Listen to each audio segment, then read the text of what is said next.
Kain na may konting swimming. Mga anak ko na yan. Wala nga to sa plano, kaya itong dalawa ay nagmamadaling mag-impake. At baka malate kami. Charot. Tanghali na kasi kami nagising niyan, kaya sabi ni Daddy sa amin ay sumunod na lang kami. Terik na rin pala ang araw niya. Buti na lang ang e-bike ko ay 200cc ang takbo. Wow! Wala pa nga 5 minuto ay nandito na kami.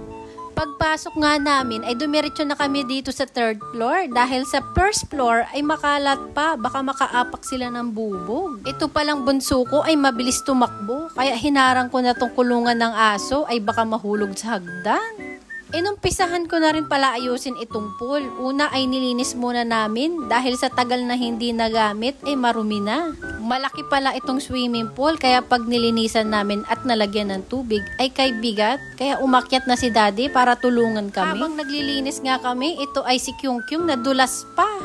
Next naman ay nilobo na namin. Ang kagandahan pala nito mga mare ay sa ibabaw lang nilolobo. Sabi ko ay habang naglalagay sila ng tubig ay maglagay na rin sila ng sunscreen. Sa sobrang excited nga nila kahit kunti pa lang ang tubig ay nilalangoy-langoy na nila.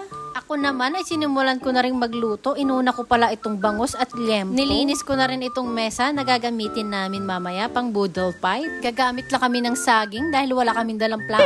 Shoutout ko pala yung kumare kong maganda, si Malin Kaayon na nagbigay sa amin ng swimming pool. Wow! Salamat ng marami! Hindi pa nga napupuno ang swimming pool ay may nagsasapakan na. Kapag ito talagang dalawang magkatabi ay laging nag-aaway. Gusto ko na nga itong ipatulpo eh. Pagkaluto pala ng kanin ay niluto ko na rin itong corned beef.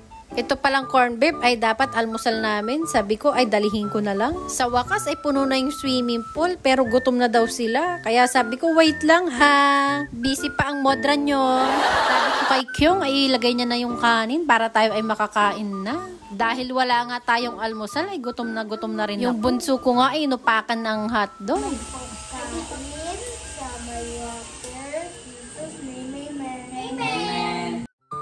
Pagkatapos nga namin mag-prayer ay lumamon na agad. Iba talaga ang gutom pag walang almusal. Sila Daddy ay ayaw pa kumain dahil tatapusin daw muna nila yung ginagawa nila sa baba.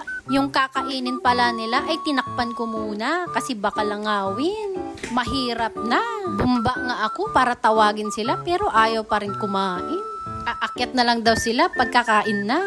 Pag-akyat ko nga dito ay sabi nila magpa-games daw ako. Kaya sabi ko sige agawin nyo tong coins. Total marami naman akong barya. Habang naghahagilap sila ng barya ay niluto ko na rin itong french fries.